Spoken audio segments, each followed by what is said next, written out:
नमस्कार, knocking-news.com में आपका स्वागत है। मैं हूं गिरिजेश वशिष्ठ। कौन जीतेगा दिल्ली में? वोट पड़ गए हैं साहब। वोट पड़ने के बाद लोग अपने अपने घर चले गए और घर जाते जाते कुछ एग्जिट पोल वालों ने उनसे कुछ पूछ भी लिया, उसका उन्होंने जवाब भी दे दिया और उसको लेकर 11 एग्जिट पोल हुए हैं। 11 इसमें से कई तो ऐसे जिनका नाम मैं पहली बार सुन रहा हूँ।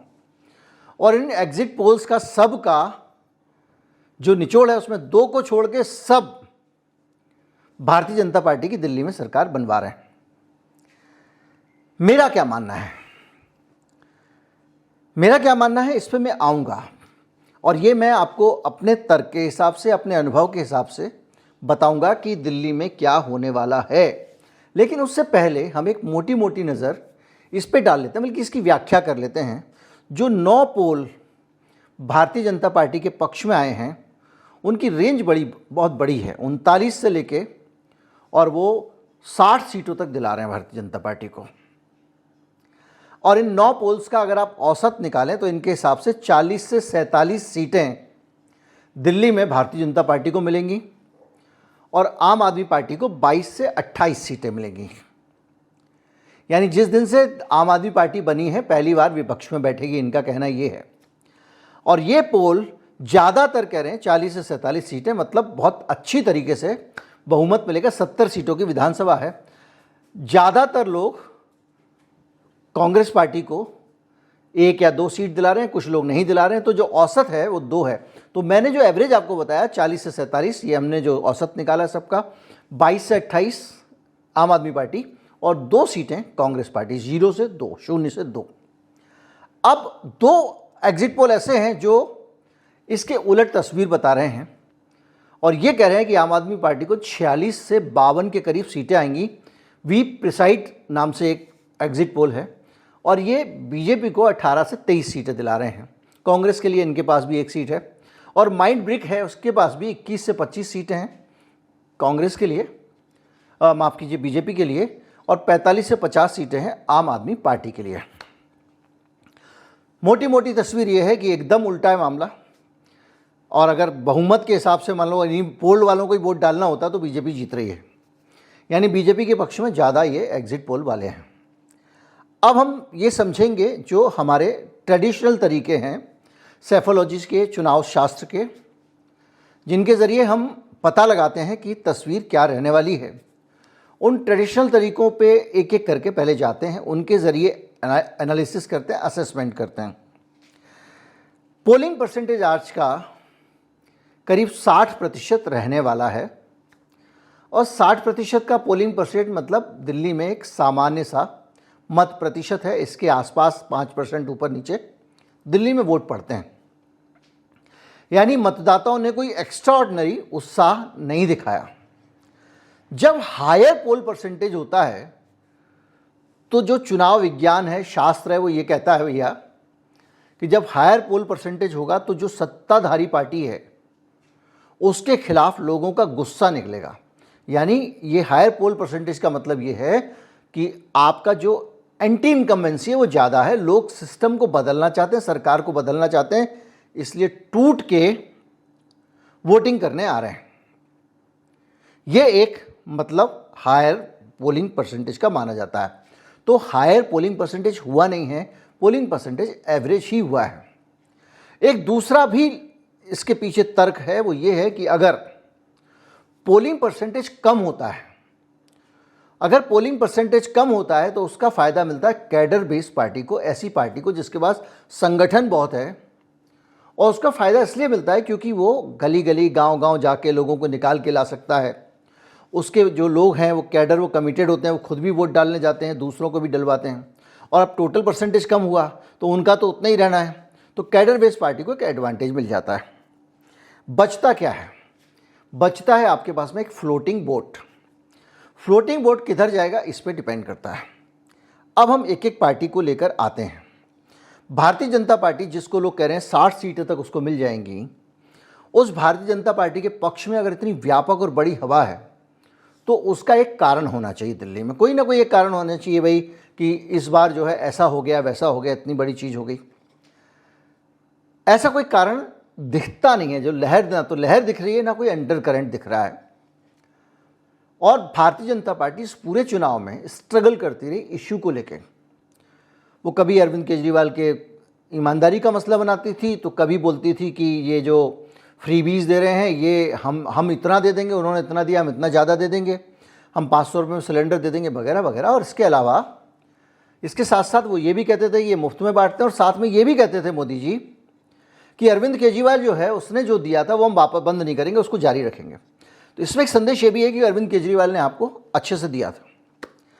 अब कुछ लोगों का कहना ये है कि इस बीच में कोई मुद्दा नहीं था, इस बीच में महाकुंभ का मुद्दा बन सकता है हिंदू कम्युनिटी के अंदर, और हिंदू कम्युनिटी के साथ भी जो हिंदू पॉलिटिकल कम्युनिटी है, यानी जो हिंदुत्व वाले हैं, व्हाट्सएप यूनिवर्सिटी वाले, भक्त वाले, जो भी आप कह लें, इस क्लास का समर्थन जो है वो मिल जाएगा कुंभ के होने से, कि कुंभ का आयोजन हो रहा है साहब, बड़ा बड़ा आयोजन हो रहा है। लेकिन कुंभ में भगदड़ और दूसरी चीज़ों ने उस कुंभ के क्रेडिट को नलीफाई भी किया, उसको ख़त्म भी किया। दूसरा, ये जो तबका है जो कुंभ के कारण आपको वोट दे रहा है, दूसरी चीज़ों के कारण वोट दे रहा है, ये आम आदमी पार्टी का एक तो कोर वोटर रहा नहीं कभी कि भाई वो आम आदमी पार्टी से इधर चला गया होगा, और ना ही वो कभी ऐसा रहा कि जिसने आम आदमी पार्टी को जो है वोट दिया हो। 35% के करीब वोट दिल्ली में मजबूती से हमेशा बीजेपी के रहे हैं, वो बीजेपी से कहीं नहीं जाते हैं। तो वो वोट बढ़ जाएंगे, इसके पक्ष में कोई तर्क इस पूरे चुनाव में हमको तो दिखा नहीं, आपको कहीं कोई दिखाओ तो बताइए। एक तर्क ये आ रहा है कि इन्होंने जो है वो इनकम टैक्स की सीमा बढ़ा दी है, जिसके कारण कुछ इलाकों में फ़र्क पड़ सकता है। और सबसे बड़ी बात, जो नई दिल्ली इलाका है जहाँ अरविंद केजरीवाल चुनाव लड़ रहे हैं, वो पूरा सरकारी कर्मचारियों का इलाका है, उसमें बड़ी संख्या में सरकारी कर्मचारी हैं। तो हो सकता है कि सरकारी कर्मचारी इससे खुश हो जाएं कि उनके टैक्स की बचत हो रही है, इसलिए वो उनको वोट दें। लेकिन जो सरकारी कर्मचारी हैं उसमें ज़्यादातर केंद्र सरकार के कर्मचारी हैं, और इसीलिए केंद्र सरकार ने 8वें वेतन आयोग का भी उनको एक वादा किया कि 8वां वेतन आयोग लेके आएंगे। और वेतन आयोग लेके आएंगे, इतने भर से सारा मीडिया शुरू हो गया बताने में किसकी कितनी तनख्वाह बढ़ेगी। लेकिन कर्मचारी इतना भोला नहीं होता है, उसको पता है वेतन आयोग कैसे आता है, वेतन आयोग में कैसे बढ़ता है, नहीं बढ़ता है कि घट भी जाता है, जो भी है। तो जो कर्मचारी है, लेकिन एक फैक्टर और भी है, जो केंद्रीय कर्मचारी हैं वो सीधे मोदी जी के मुलाजिम हैं। ऐसे लोग जो केंद्रीय कर्मचारी हैं, वो केंद्र की सरकार के प्रति एक उनके अंदर असंतोष है। वो असंतोष एक स्वाभाविक असंतोष है, उनकी कार्यशैली का असंतोष तो है ही, क्योंकि भारतीय जनता पार्टी की जो विचारधारा है वो काम करने वालों को, मेहनत करने वालों को, मजदूरों को या कर्मचारियों को या अधीनस्थ लोगों को वो थोड़ा सा हे नज़र से देखती है। वो एक विचारधारा की बात है। उससे भी ज़्यादा जो परफॉर्मेंस दिखाने की छटपटाहट में अनावश्यक दबाव बनाने की भारतीय जनता पार्टी की नीति है कर्मचारियों पे, उसके कारण भी कर्मचारियों में गुस्सा रहता है। और सबको भी अगर आप छोड़ दो तो एक सामान्य सा गुस्सा रहता है कर्मचारियों में अपने बॉस के प्रति। जो भी अपने दफ्तर में आप काम करते हो, आप भी अपने बॉस से खुश नहीं होगे। जो भी काम करता हो अपने लाला से खुश नहीं होगा। 10-15% होते हैं, नहीं होगा। तो ये भी एक फैक्टर नहीं बनता है कि वो अगर वहाँ फ्री भी दे देंगे तो उनको कुछ मिल जाएगा। तो कौन सी चीज़ है जिसके कारण लोग केजरीवाल को छोड़ के इधर चले जाएंगे? एक फैक्टर ये माना जा रहा है कि जो फ्रीबी वाला मामला है उसमें इन्होंने बड़ा बड़ा बता दिया, लेकिन केजरीवाल की एक साख है। जो केजरीवाल ने साफ साफ कह दिया 25,000 रुपये महीने का नुकसान हो जाएगा बार बार का। जो बहन जी फ्री में बस में ट्रैवल करके कहीं काम करने जा रही है, वो कल से ये रिस्क नहीं ले सकती कि वो 15,000 की नौकरी या 20,000 की नौकरी या 25,000 की जो भी नौकरी कर रही है, उस नौकरी को जो करने वो जा रही है और कल से उसको ट्रैवलिंग का खर्चा करना पड़े। मुमकिन नहीं एकदम। कोई भी व्यक्ति ये जोखिम नहीं ले सकता, भले ही सामने वाला आश्वासन दे रहा हो कि हम आपका जारी रखेंगे, लेकिन वो नेता है कि भैया कल से मेरा बिजली का बिल जो है वो आने लग जाएगा अचानक 2,000 रुपये, 3,000 रुपये। कांग्रेस कह रही है, बीजेपी कह रही है, आम आदमी पार्टी कह रही है 5,000 तक आ जाएगा। मैं कह रहा हूँ कि चलो 1,000, 2,000 ही सही। कोई भी आदमी इसके लिए तैयार नहीं होगा कि कहीं ऐसा ना हो कल परसों से मेरा बिजली का बिल मुफ्तखोरी बंद करने के नाम पे बंद हो जाए। इसी तरह से अलग अलग तरीके की बहुत सारी योजनाएं हैं। जिसका भी बीमार हुआ है वो जानता है कि सरकारी अस्पतालों में दिल्ली के इलाज कैसे होता है और ये आयुष्मान कार्ड से इलाज कैसे होता है, सबको आइडिया है। दिल्ली के बगल में लोग रहते हैं, उनको पता है कि भैया उत्तर प्रदेश में जो लोग रहते हैं वो 9,000 रुपये मिनिमम वेजेस पा रहे हैं, हम 23,000 पा रहे हैं। तो ऐसी बहुत सारी चीज़ें हैं जिसमें सिर्फ आम आदमी पार्टी का नहीं, मतदाता का अपना इंटरेस्ट भी दांव पे लगा हुआ है। इन चीज़ों को अगर आप देखोगे तो आपको लगता है कि यार ये जो पोल्स के आंकड़े आ रहे हैं ये तो फर्जी हैं, आपका दिल गवाही नहीं करेगा। मान सकता हूं कि कोई बार बार ढोल बजा के जुलूस निकाले, हर गली मोहल्ले में केंद्रीय मंत्री को छोड़ दे, कहीं राजा महाराजा वाले को छोड़े तो कहीं किसी जन वाले को छोड़ दे, खूब प्रचार करे, माहौल बना ले, तो बीजेपी उसमें एक्सपर्ट है। वो हर राज्य में माहौल बना लेती है, चुनाव के राज्य समय तक ऐसा माहौल बना लेती है कि सबको लगता है जीत गई जीत गई जीत गई। अब ऐसी स्थिति में भारतीय जनता पार्टी जो माहौल बना ले रही है, उतने भर से वोटर इधर से उधर चला जाएगा इसकी उम्मीद कम है। तीसरी चीज, जिसको सीटें नहीं मिलती हैं उस कांग्रेस पार्टी को सीटें मिलने की बातें इस बार आ रही हैं सामने। हालांकि ये 11 के 11 पोल कांग्रेस पार्टी को 2 से ज़्यादा सीटें नहीं दिला रहे हैं, लेकिन कुछ जगहों पे कांग्रेस पार्टी ने एक संघर्ष किया है, वो संघर्ष दिखाई दे रहा है अब। और उनके नेता भी पके हुए पुराने नेता, अपने इलाके में उनका एक परिचय है, उनका एक रसूख है और वो जाते भी हैं। अगर वो सीटें नहीं भी निकाल पाती है तो भी कांग्रेस पार्टी अपने लिए कुछ वोटों का इंतजाम करेगी, उसका पोलिंग परसेंटेज बढ़ेगा। 10% वोट था उसका, 15 होगा, 20 हो गया मान लीजिए। तो वो जो 15 या 20% वोट कांग्रेस पार्टी ला रही है, कंजर्वेटिव तरीके से लोग ये कह रहे हैं कि वो सारा का सारा वोट अरविंद केजरीवाल का कट जाएगा। अगर वो अरविंद केजरीवाल का वोट भी कट रहा है तो आप समझिए कि इस डब्बे में 7 थे, 7 में से 1 निकाल के आपने अलग डिब्बे में डाला है। अगर बगल वाले डब्बे में डाला होता, अगर वो बीजेपी में वोट जाता तो वो आम आदमी पार्टी को 2 वोट का नुकसान होता, बीजेपी का एक बढ़ता और इनका एक घटता।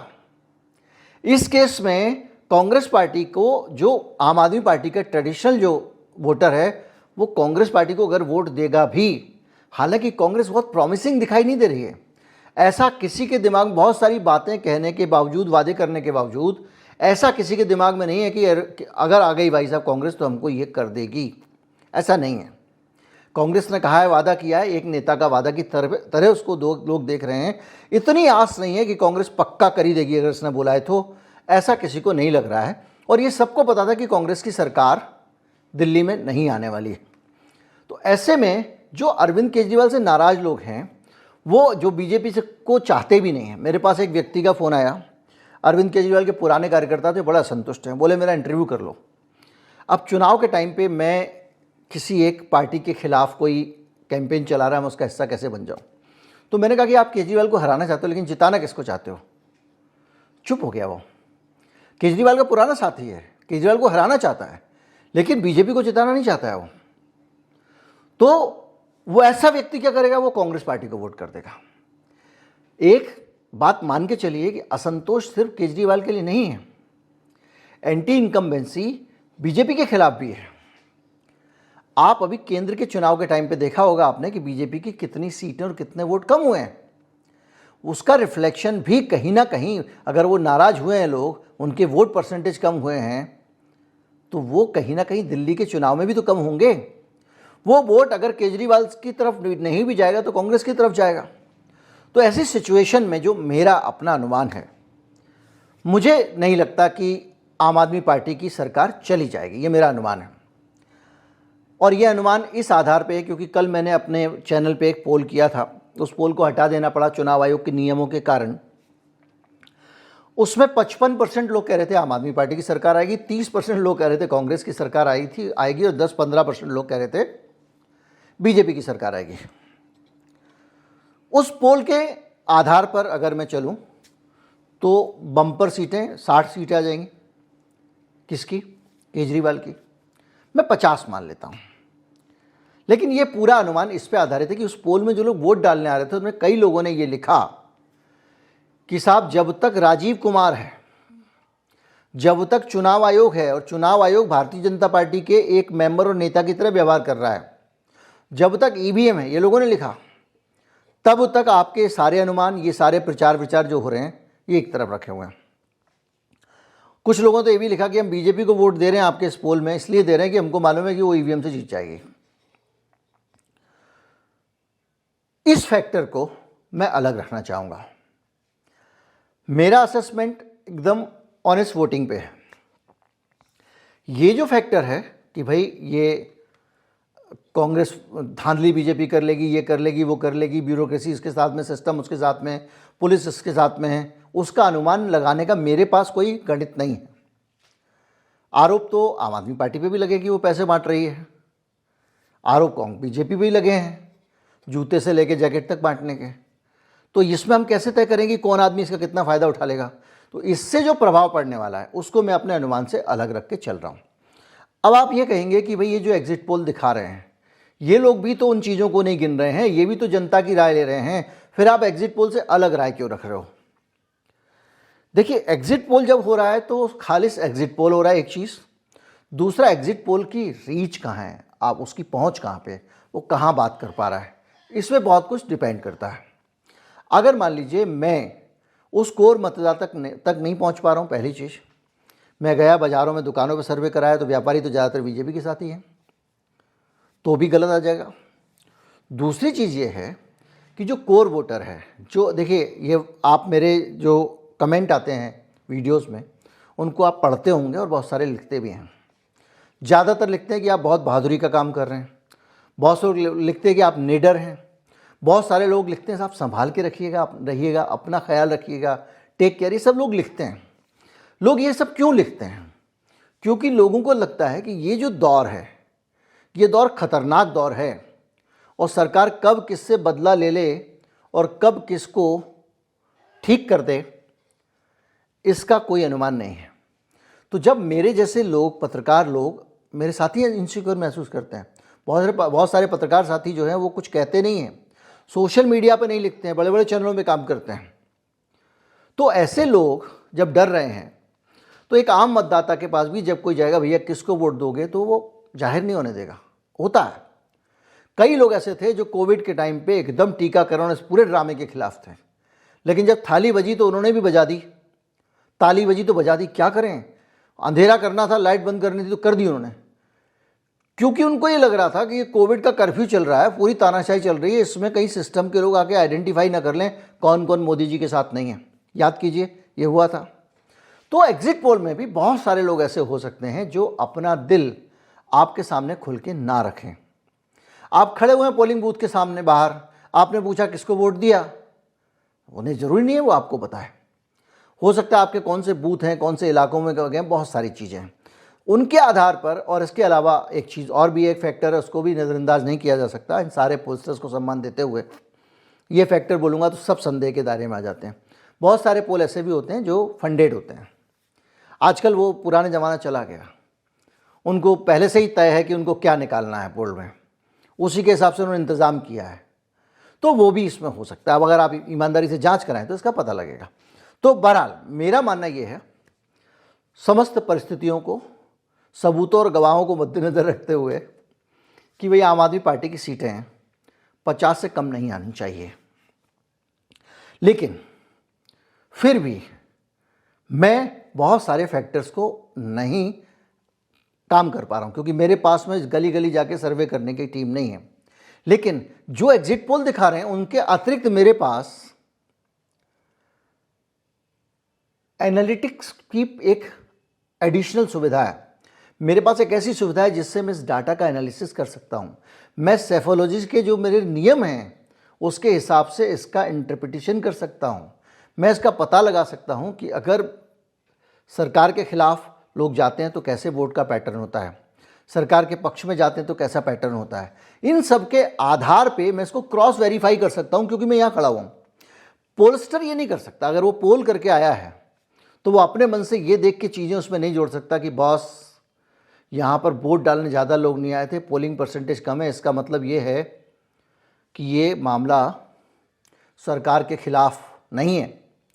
दूसरे पल वो ये भी देख सकता है पोल परसेंटेज कम है तो उसका एडवांटेज एक दूसरी पार्टी भी उठा सकती है, जिसका संगठन मजबूत है, वो अपने ज़्यादा लोगों का वोट डलवा के एज ले सकती है। तो ये जो असेसमेंट है वो अगर करेगा भी तो वो अपने पोल के आंकड़े में नहीं जोड़ सकता। इसलिए मैं जो यहाँ कह रहा हूँ ये मेरा असेसमेंट बहुत सारी चीज़ों को मिला के है।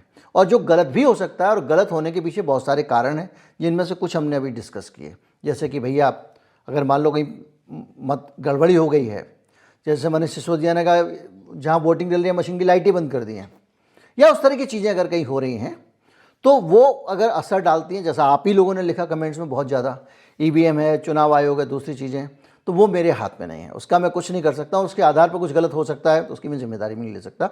वैसे तो मैं अगर वो कुछ भी ना हो तब भी जिम्मेदारी नहीं ले सकता, भाई एक आदमी का अनुमान ही तो गलत भी हो सकता है, लेकिन ईमानदारी से जो मैं सोचता हूँ वो आपसे साझा कर दिया। नमस्कार, जय हिंद।